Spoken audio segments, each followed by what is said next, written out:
Welcome, folks, to a special edition of the Skift podcast. I am delighted to have my friend Abdulla Yousuf, who is the head of international operations for DCT in Abu Dhabi. DCT is the organization that runs all the tourism and culture in the emirate.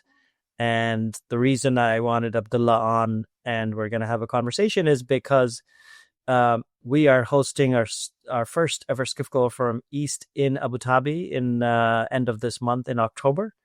And Abdullah is the person responsible for convincing us to move the conference there. And also he's responsible for bringing international tourists into Abu Dhabi, which obviously is a very growing part of the whole economy there. So welcome, Abdullah.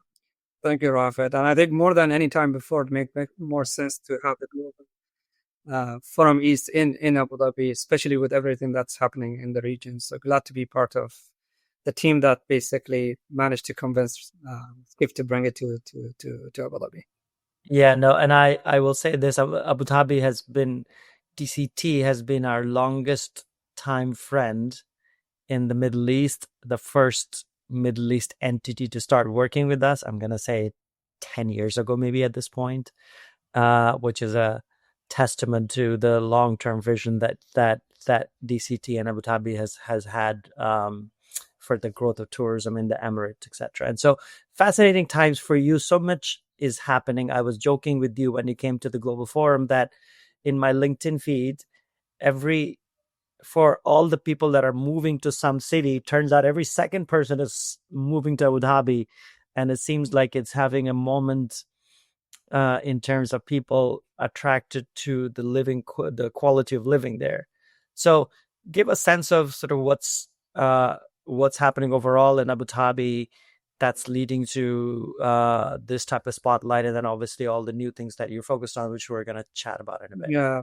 So, what's happening in Abu Dhabi, it's something that's been strategically planned based on the vision of the leader of the Emirate. The country and the Emirate have been looking at how to diversify the economy and looking at tourism and all the infrastructure that we got, all the talents that we attracted to the region. The government wanted to ensure that, Abu Dhabi has a role in transforming the region and being one of the fastest growing tourism hub in Middle East. So everything you see today is based on that long-term plan.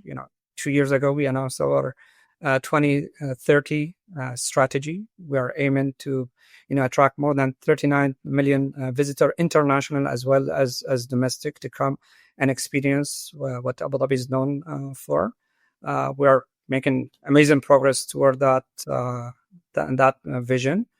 And also with that progress that we are making, it's also the right time to announce certain key milestones, be it Disney, be it, attracting global events, being Sphere and many others that we'll speak about today. Yeah. So what's the state? You said 30. What's the current sort of visitor numbers, and give a sense of sort of what the spread is on domestic versus regional versus the international markets? So when we look at tourists coming to Abu Dhabi today, about 45% of them come domestically, attending either MICE exhibition and event or even for staycation.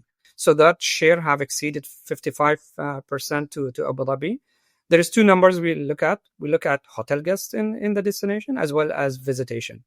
As a tourism board, both of them matters. It matters to fill the hotels, heads on beds, as well as it matters to ensure that people actually come and visit the city, whether it's attending events, spending on retails and the rest of the ecosystem in the destination.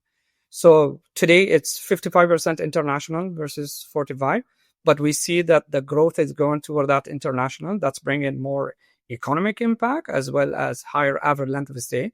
So it's very normal for the stakeholder of Abu Dhabi to invest in international market and develop that relationship. And that's already part of the strategy that we have. And the flow of international, I'm guessing India is a big part, because India is a big part in general for the region. People are coming from obviously Europe and some from US as well. Etihad, the new airport, has had a great impact on, and you've used it as a strategic tool to grow. The new airport looks amazing, by the way. I mean, I don't know if how long has it been? A year now? More than a year, more than 2 More than a year. Yeah, I've been through it many times, only because and I think you know this, I end up flying Etihad more than any other airline. I'm actually coming to Abu Dhabi on Etihad in the next couple of weeks as well. So talk about the strategic importance of sort of the airport and the airline, and how you've thought about that part as part of the growth strategy. Absolutely. Any destination that wants to go international, the backbone of that growth is going to be connectivity. And when I talk about connectivity as well as accessibility, you need to look at your international airline and the growth and the network that they have, in addition to how easy it is to access the country. And here specifically, I'm speaking about visa. When it comes to visa, that's a federal basically role. And UAE, more than any country in the world, understand the importance of tourism. Therefore, the agility is there, while at the same time maintaining a very high standard of safety and security in the country. So visa, something that we've been leading on, and many destinations by now realize the importance of being flexible with many of the emerging outbound markets, being India, where if you have a US visa or a Schengen visa or a UK visa, or you are residing in Europe, then you don't need to even apply for a visa to come to UAE. Chinese, they don't require a visa, and many other countries as well. But going back to your question today, the market that are leading the growth in terms of visitation, the source market, are actually coming from East. So it makes so much sense for us to host the Skift Global Forum East, knowing that growth is coming from the East.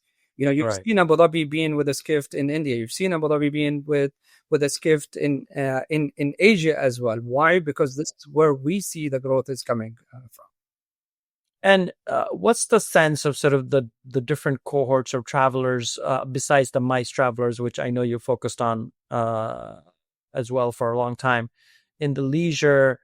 Sort of which part of the market is the growth? There's obviously the luxury and the mid-scale and etc. And then we're going to talk a little bit about the live tourism part, which obviously Abu Dhabi is betting big on in so many ways. So what's the different cohorts, and who do you consider a priority? So we see a growth coming from family travelers. So that segment heavily. And it's not a surprise. When you look at the investment that was done years ago in Yas Island with all the amazing theme parks indoor, that's basically drove a lot of family to consider Abu Dhabi for the different holidays, school holidays around the year. That's a very key segment, and a segment that actually transformed Abu Dhabi to be a year-round destination, because the uplift we've seen in the summer in Abu Dhabi in terms of occupancy have exceeded 80%. Rafat, 80% in that weather. Yeah. Because a lot of it is indoors. Yeah, exactly. But how did we manage to do that? By showing the value for money. So a lot of the work was done in the past through creating products, Kids Go Free and other. But there was a team that understood what's the value that we can create, and what are the challenges, and how can we overcome those challenges through the value. So family segment, huge in Abu Dhabi, but as well as live tourism. When you look at the calendar of events, is back to back. Every weekend we promise you something. So last weekend we had NBA in town. This weekend we are going to have UFC. F1 is going to happen a few weeks from now. Earlier in the year we had Coldplay. I mean, Coldplay is a perfect example. It's one of those events where a third of the attendees were global attendees. What does it tell you? I think it's a lot of the traveler nowadays are not looking for destination, are looking for experiences, are looking to emotionally connect with other people in the same exact event. So live entertainment is one of those area where it's booming. Funny enough, I think Abu Dhabi is one of those few destinations today that the hotel has started to have a supplement whenever there is an event in destination. My travel trade partner, they complain to me a lot that, for them, it's quite difficult to manage the basically the different key period of travel. But we created that value to the stakeholder in Abu Dhabi And what we see in return of that is that consumers are still willing to pay for that. So live tourism created a new value and a reason for people to come and enjoy the region and specifically Abu Dhabi. Well, what's the timeline for Sphere and Disney? Has that been announced? No, so currently we are at in terms of Sphere, we are currently in the final stage of announcing the location. Okay. We still can't disclose it because it's in the final approval stage. Disney, I think it's already a public information. While the location is not announced, Disney is working closely with Miral. Miral, who'll be there at the conference. On the design side of it. And once the design is finalized, they will see where's the best part of Abu Dhabi that can fit the design that they are currently developing. But the design is going to take 2 years. So we need to keep that in mind prior to committing to any days. To any days. Yeah, my guess is like 2030 onwards is where the real test starts in terms of people starting coming, because, that's 5 years away, and it seems like a right timeline for. So my guess is 2030 will be big for Abu Dhabi in terms of a lot of new things coming on board. Absolutely. Yeah. So, and in terms of sort of what you as the head of international operations, what do you care for from the travel trade, people that are coming to the Global Forum East? Who do you lean on to sort of build the next phase of growth for tourism in Abu Dhabi? So one thing that I keep, reminding my team is that, when we look at collaboration, the most important thing and the question that we usually forget to ask is how can we create that common value, a shared value? I can tell you that we are one of those tourism board that don't shy away from turning down an opportunity that is one size fit all, an opportunity that, someone will just take that template and go to every destination and say, do you want to do this joint marketing campaign? Well, you do it with everyone else. So how different is it going to be from Abu Dhabi?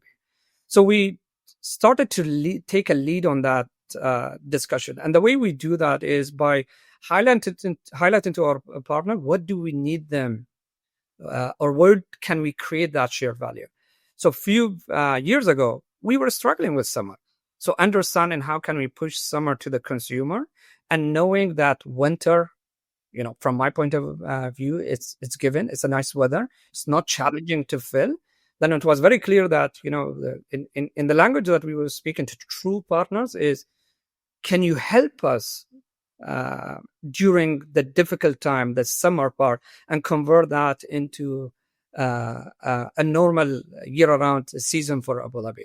And looking at it today, and that vision that we had, the partner that stick to that partnership and continued with us and believed in what we can offer are the partner that were part of this success story. And those partners that were like, you know what, maybe you're too demanding. Maybe you can go to another destination where it's easier to work with, or the partner that probably, find that opportunity elsewhere.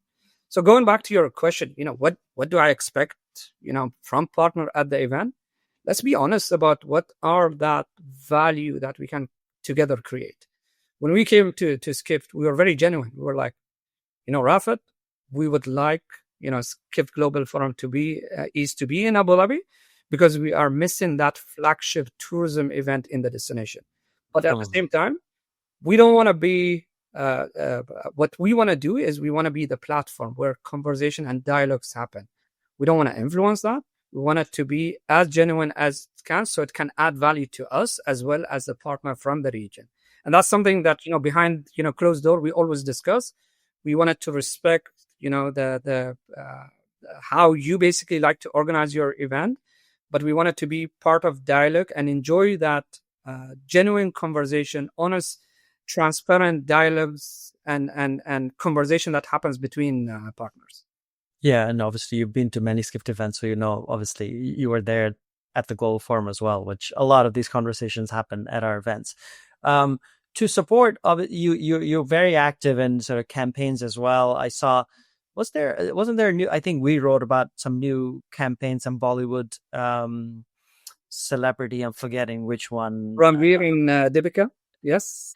Deepika was there. Yeah. She's obviously has a global appeal. It's not just, I mean, certainly she's big in India, but also because of her shows on Netflix, etc. She's quite, she's quite well known, at least outside of just the Indian subcontinent, if you will. So a lot of new campaigns, and you're very Emma, who works on your team, who's a good friend of ours, has been working on all these new campaigns that are coming up. So you're very sort of agile and coming up with new campaigns all the time. These consumer campaigns. Yeah. Uh, Video primarily, I think, is what it is. But yeah, seems to be that you're continue to lean into the celebrities, and that's worked quite a bit, right, for you guys? It does, and we've been working closely with Ranbir for the last 2 years. It's a long-term partnership with him. We announced Deepika through a teaser, I would say, during the summer. So we had a WhatsApp, an Indian WhatsApp campaign, where we basically, the campaign was, how an Indian family plans their next summer holiday in a WhatsApp group. So toward the end of the campaign, for people who noticed, Deepika actually joined that WhatsApp group. So that was basically Experience Abu Dhabi announcing a partnership with Deepika. Some noticed it, some did it. We kept it low key for this big campaign that we announced recently. It's been very well received. But apart from Deepika and Ranbir, we've been working with Louis Fei in China. Our past brand campaign was with Chris and Elsa, the Australian actors. Yes. We see that these type of ambassador campaign help us raise awareness, top of line awareness about the destination. But that doesn't mean that that's the only way of promoting the destination. We have a full-fledged digital campaign across multiple channels that amplify these campaigns, and sometimes even differently. An example on that, when we had our summer campaign, one of the campaign that we designed is where around kids demanding that they want to be in control of basically their next summer holidays instead of. Yeah, I saw that. Yeah. So my take on this is, yes, ambassador campaigns do help us when it comes to raising awareness in certain market, but there is other forms that we also tap into. One of the themes that will come up, as you know very well, at the conference Global Forum East is AI, obviously top of mind for everybody. At our Global Forum in New York, that was a huge part of the discussion. When DCT thinks about AI and its use within Abu Dhabi, how are you thinking about it? My take on it from a DMO point of view, there is two roles to play. I think the role that DMO can play is more on the B2B side of it. So something that we've been testing out is how can we empower the concierge around Abu Dhabi by giving them an AI that basically does not remove the human connection of a conversation with a guest, but empower them to get easy access to more information. But the other side that I would say from how do you want to face consumer or interact from consumer, I'm still leaning on basically the big players in the market, be it Kayak, be it Airbnb, be it Book and Holden, to basically innovate in that space and for us to basically leverage on the solution that they will come. And I think it was the same conversation we all had as Skift Global Forum that today, that the pace of that development is still not meeting anyone's expectation. It's still being around more of a conversational chat way where, all the industry leaders are saying that we need to go beyond this step and understanding where AI should create that value. That seamless option of basically identifying where to travel, when to travel, personalized to the individual level, not to the segment level. It's what we are still missing. And I'm still leaning on my peers and colleagues from the industry to basically innovate in that space for it to have a more meaningful value to the industry. I still think there is a way to go on in that space.